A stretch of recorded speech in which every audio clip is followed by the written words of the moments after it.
G'day, doggies fans, all things Bulldogs. It's the NRL Media Watch Ep2. Going to focus on what I think is a real important thing, and that's making sure we give balance to what's coming out in the media in regards to Phil Gould, and especially the stuff on NRL360. Their failure to promote the game properly this week is very, very important to talk about, especially how they've gone about it. Now, in recent weeks, for the last 4 weeks, when it's come to Tino and coming to the Dogs and running to Buzz Rothfield and then sort of Gus hitting back, and then it's been this tit for tat ever since. More so, though, that they're taking Phil Gould's comments as a Channel 9 media expert and relating it back to his job at the Bulldogs. And it's important that us as fans separate that wherever possible and don't allow complete misrepresentation of facts and situations cloud our vision. Being a constitutional club that's owned by the members, it's important those members are able to make considered decisions that include facts as much as possible rather than subjectivity or opinion. And I think that's important to keep our club stable as long as we can, because it's the instability which is driving a lot of the poor results, I believe. Culture is affected when there's a turnstile happening in your club, and that turnstile has been happening for a lot longer than before Phil Gould came. And they're going to talk about how Phil Gould essentially taps everyone on the shoulder and makes them leave. I think, look, that's essentially saying that he's I don't believe it's that way at all. I believe that in some of the cases, I think he orchestrates behind the scenes and almost has it's the player's decision. But in other areas, I think players are being offered money, better deals to leave and to support, or they just want to they don't feel they're getting their opportunity, and that sort of thing, and they're not happy. Or they can see the writing on the wall, like a Raymer Vitala Mariner, in my belief, a great servant of the club, and we've served him as well, don't you worry about that. I believe it's more of a case you can see the writing on the wall, you can see the evolution of some of these young guys, and it's probably not going to help his overall career if he ends up in reserve grade, purely out of what he's producing compared to others. But who knows? So that's just my thoughts on it, an opinion on it. Some of the stuff that's come out in the media in response to Phil Gould, I actually agree with some of their opposition to what he's said in regards to Latrell Mitchell, for instance. But what we're going to talk about is two specific scenarios that happened this week. One is John Cartwright's comments, which are flow on from Kevy Walters. And all this is media-driven. And the other is the response to Latrell Mitchell and the failure of NRL360 to promote the game properly in their sort of, in what I believe is them trying to double down on what Phil Gould said on 100% footy when asked a question. So let's look at that now. John Cartwright's comments. We'll play them first because I think they're very, very a complete misrepresentation of what's happened, and the way that people like Michael Carianis double down on that is just ridiculous. The Bulldogs and Broncos situation are completely different, and I'll explain why in a moment. Let's hear it. Despite the critics suggesting the Broncos can't win a premiership this season, take a look. You know, it wasn't only 3 years ago where the club ran last year. You see a lot of other sides out there that talk about 5-year, 6-year, 7-year plans, and they're still running at the bottom of the table. You know, I think it's just been a natural evolution here that we've improved each year over the last 3 years, and this year, last year's been another massive improvement. Players are a year older. The addition of Reece Walsh. It's just little bits and pieces of the puzzle that have come together. Yeah, I'm no Einstein, but I'm just reading between the lines there with John Cartwright. 5-6 year plans, and so that seems to be a clear swipe, right, of Gus. I like that from John Cartwright. That's a genuine backhand, and Phil Gould and the comments that he's made. And you think about it, I mean, Gus was the coach at Penrith in 1991. Carty was a player. That was the club's first ever premiership. So they've known each other for a long time. The Cartwright family, in terms of the Panthers club, there is no Panthers club. The medal is still called the Merv Cartwright medal. He founded the Penrith all the way back in 1967. So I like it from John Cartwright because I know it did come a little bit out of left field. Some people thought that Gus might have just been creating a deflection to take the heat off his own team and their inadequacies in recent times. I like the fact that he mentioned, a couple of years, 3 years ago, the side finished last year. They were out of the 8, so it shows that it should be a quick fix, or a quicker fix than what's going on at Canterbury. And I think that's a really big stab at what's happening at Canterbury, because they're not making the 8 next year. Either Canterbury, where Brisbane have shown, a good recruit in Reece Walsh, Adam Reynolds, you can turn the ship around quickly, and that's what Canterbury have failed to do. And it's off the back of Kevin Walters' sledge or reply to about Phil Gould last week, where he said that Phil should be worried about his own backyard. Blake Solly again last night came out and said when Phil Gould was critical of Latrell that everyone's getting tired of Phil Gould's criticism. So he's saying that, do you reckon he's deflecting this because of where the Dogs are at, for one, and some of their signings, like Tucky and some of the signings that he's got of recent times aren't going to turn the club around, in your opinion? Yeah. So I'll end it there. They go on and talk about how that's another thing, people leaving the club, and essentially Gus gets the credit or the failure of letting everyone go or forcing them out, meaning that he's made signing mistakes. And no doubt some signings in hindsight turn out to be a mistake. I think there's a lot more to it. And we like to dumb things down so that we can understand things and have direction or a clear pathway in our own minds about what we know and don't know. And we like to know things. And a lot of the smarter people in our society just accept what they don't know and just carry on. But anyway, I wish I was one of those smart people. Karianis really pissed me off here. His comments were completely unacceptable, as in they were bullshit. And typical of a Newscorp journalist talking about a Newscorp-owned team versus a team that's represented by a large ethnic community, a community that has always been the target of Newscorp papers. And that's a fact. They can spin it any way they want. You just got to look at the headlines. I said it the other day. You had David Clemmer, who'd been playing for the Knights for 3 or 4 years, and they called him the former Bulldog. Didn't mention, and he had a Bulldog jersey on in their picture when he did something wrong on the field. Unbelievable.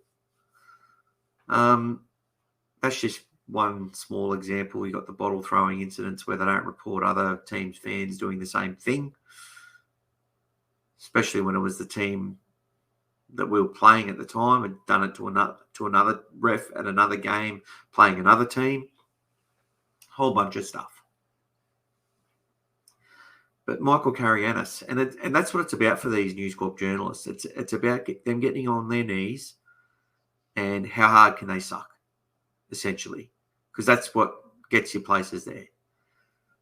I worked there for a bit myself, and it was people will say that in every job. It's every day. It's not what you know, who you know, and all that sort of shit. And there's no bitterness for me. I openly left, and I actually enjoyed my time there. But there was quite a few individuals that, spent more time in the bathroom sniffing stuff than doing work, and were on pretty good money. But anyway, as I just sniff, I do have a bit of a cold. Anyway, talking about Michael Karianis and what he said there, that the rebuild should be quick. 2020, the Broncos finished 8th the season before. They won their first 2 games. They were in the mix to make the top 4, according to many judges, with the side that they had. Compare that side with the Canterbury side in 2020. You can't even compare the 2 teams as far as what they had in their sides.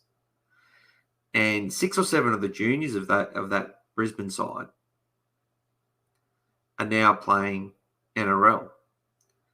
And a lot of those juniors are Origin or international quality juniors. Payne Huss, Patrick Carrigan. Cobbo didn't come in until a bit later. He started to come on the scene about 21 through Wynnum. I think he made his debut maybe late in 21 and then played last year and looked the goods. And will be one of the greats, I believe. He's a big, powerful boy. And I think he is a very, very strong player. And they have these juniors in abundance, in absolute abundance in the Broncos system. They have more than double the amount of junior sides. They have had the pathways constantly competing to enter into their system. And they've had first crack at many of them. And when a player like Karl Oluwapu isn't making their top 30, and with good reason, because he's not good enough yet. He's got more to work on. Now, I know that he was probably promised more than what he was delivered, and I get all that. And we've paid some big money to get him out of that contract, right? He was on a contract, but not a top 30 one. They had high hopes for him, but he had to come through their system. And we've got him in our top 30. That tells you all you need to know about the quality and depth. Gus only comes in what? At the end of 2021 after we'd won 3 games again. And we're only in about 4 or 5 of games that we could have actually won with a bit of luck.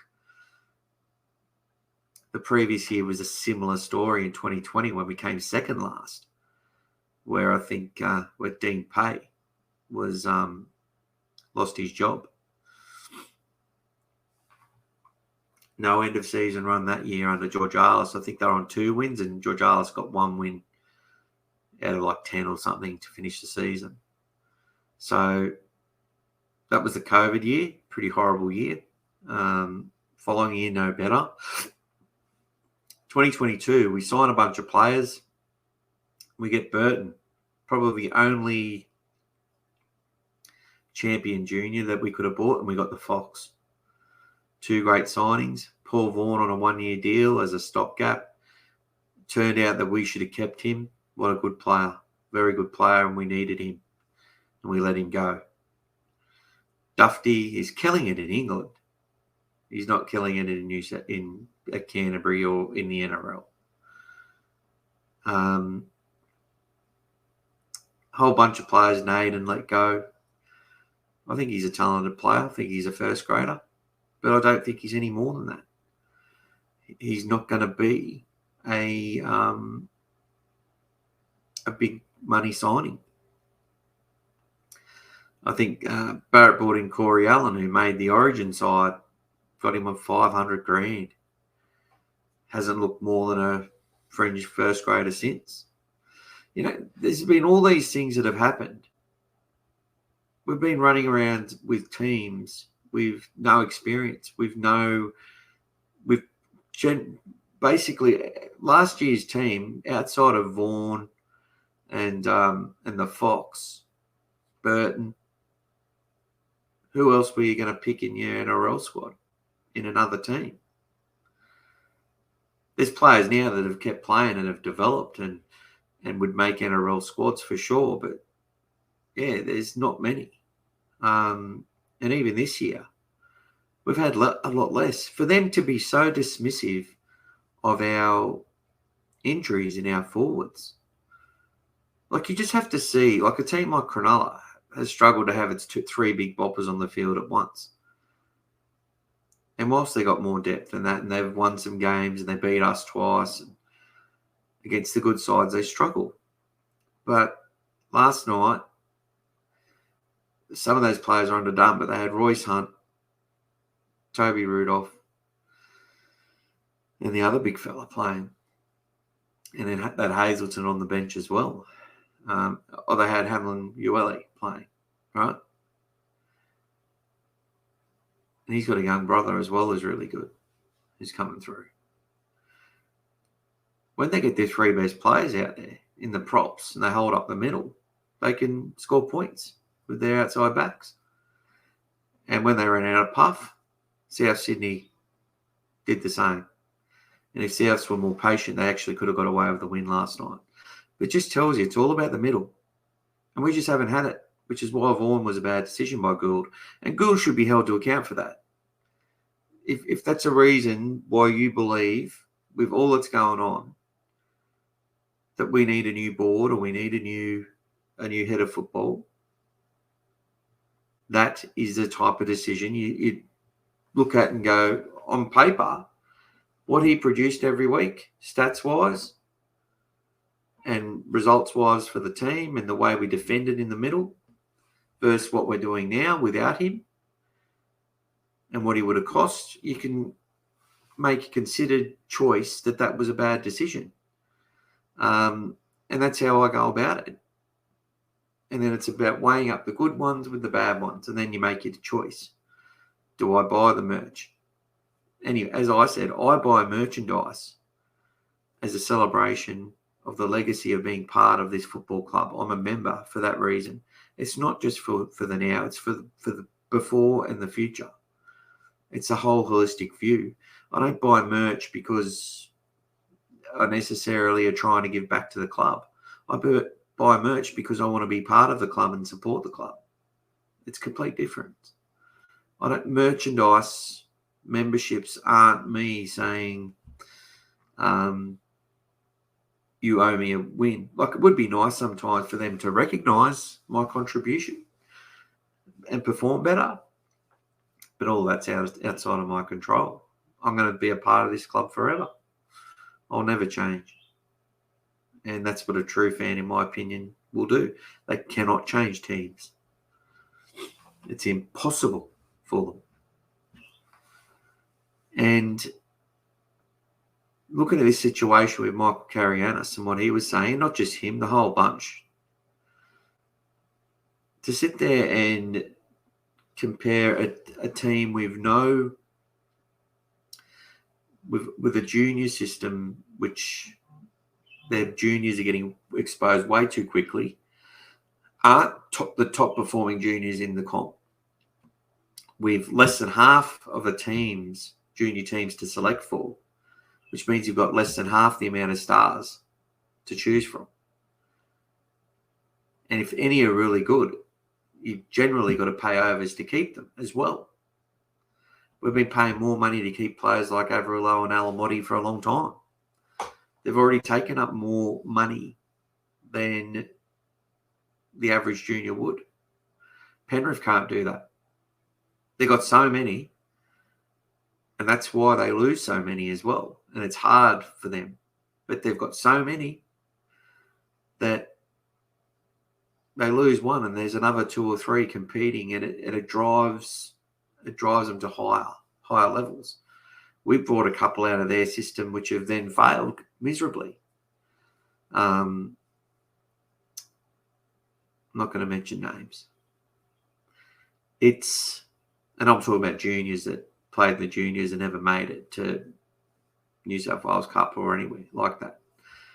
But the point of the matter is, it's all about the junior pathways. And Gus has now expanded to Bundaberg, New Zealand, and Greater Western with Toowoomba.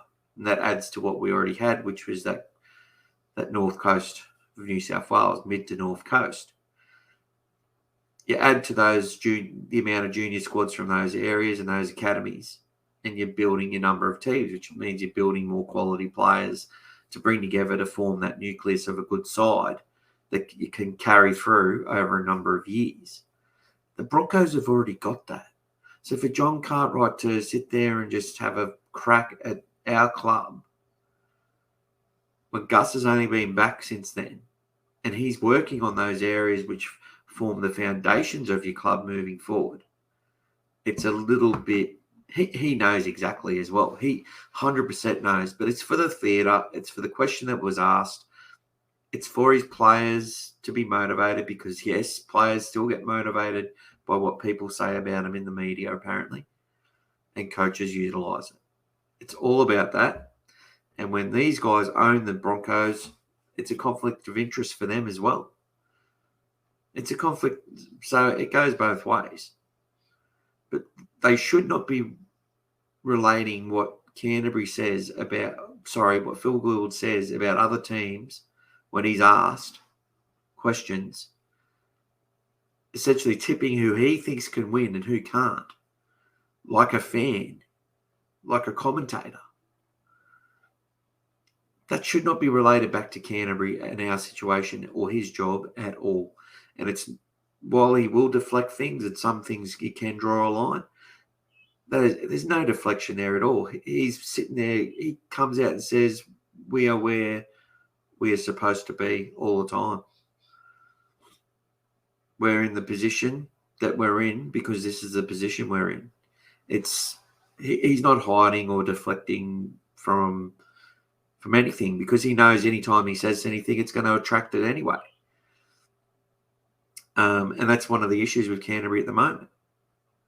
And when it comes to recruitment, the Broncos have always been able to recruit pretty much whoever they want to get and whoever's on the market and who's going to help things along. And they've got some wrong, and they've got some right. To get Capewell, Reynolds, and Walsh in 3 years has been very, very big for them. To go with their juniors, which have been playing together for a long time and form the foundation of their club now. Staggs, Farnworth, right? Been playing together, 3 years? Oates has been there for a decade nearly. Reynolds, Ezra Mam, a great young junior that's come through their system. Got plenty of them lining up. Dean Mariner waiting in the wings. Williamson seemingly come from nowhere. Piakura, who we nearly got 3 or 4 years ago. Look how good he is. Jordan Ricky, he's been there playing with those guys. Carrigan, Huss, they've all been together. They've all got repetitions. They've had 3 or 4 preseasons together in the top squad. That's the difference. How many players in our top squad have got to play more than 1 preseason together? A handful. If that. It's not the same. And for them to be dismissive of injuries, when Viliame Kikau's on the field, 5 games, 3 wins, 95 for, 100 against, -5. Take away the Manly game, where it was his first game back off a 2-week preseason.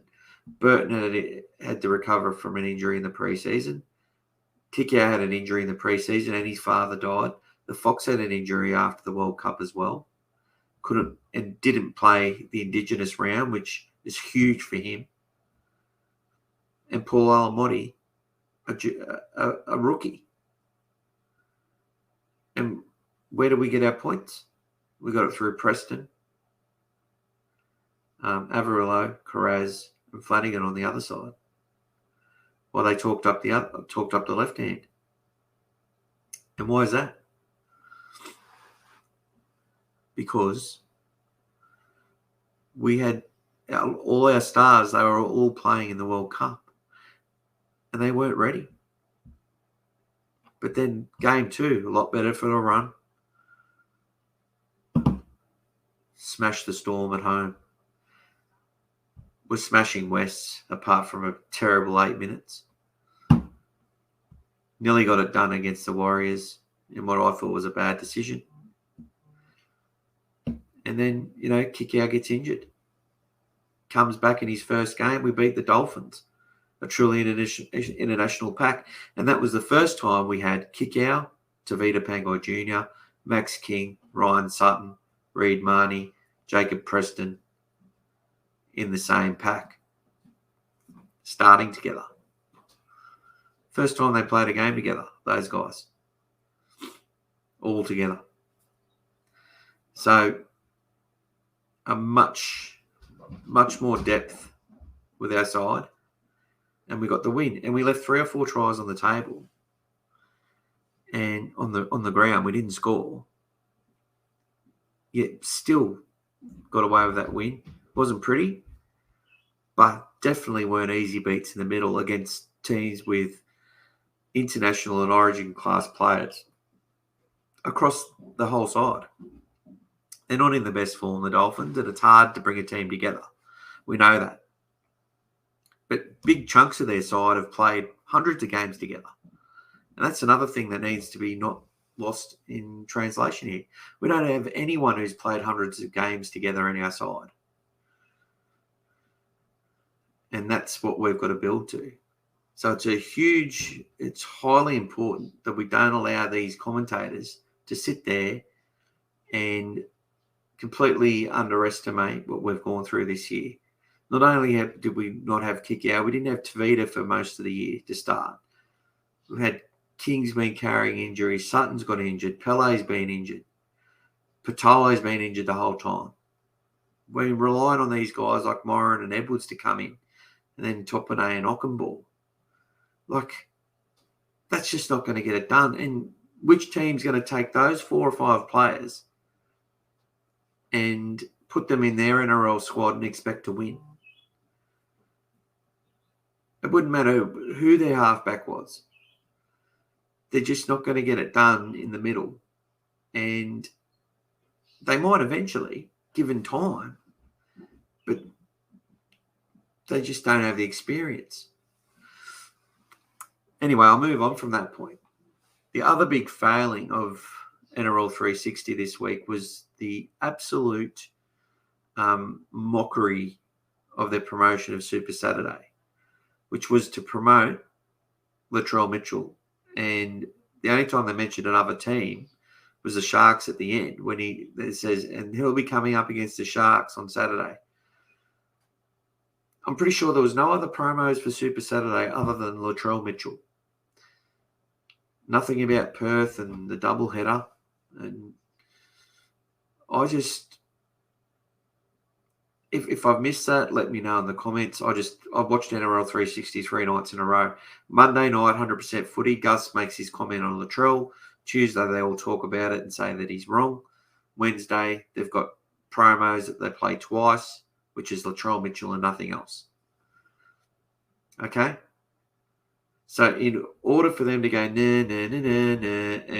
say that Gus is wrong, and I actually agree that he was wrong about it. Matt Nable does this big production, and what were the words he used? That Latrell is better than he's ever been, looks better than he's ever looked. The cold hard facts of Latrell Mitchell, and I'll look them up as we talk. Actually, is that he's missed a number of games through injury and suspension. So I'm just going to look it up now on Wiki. All right, so he played 96 games at the Roosters between 2016 and 2019. He's been at South Sydney since 2020. He's played 62 games. So 2020, 21, 22, and we're up to around 23 of 23. So that's 60. So let's just say that's 75 plus. So out of 98 games, he's played 62.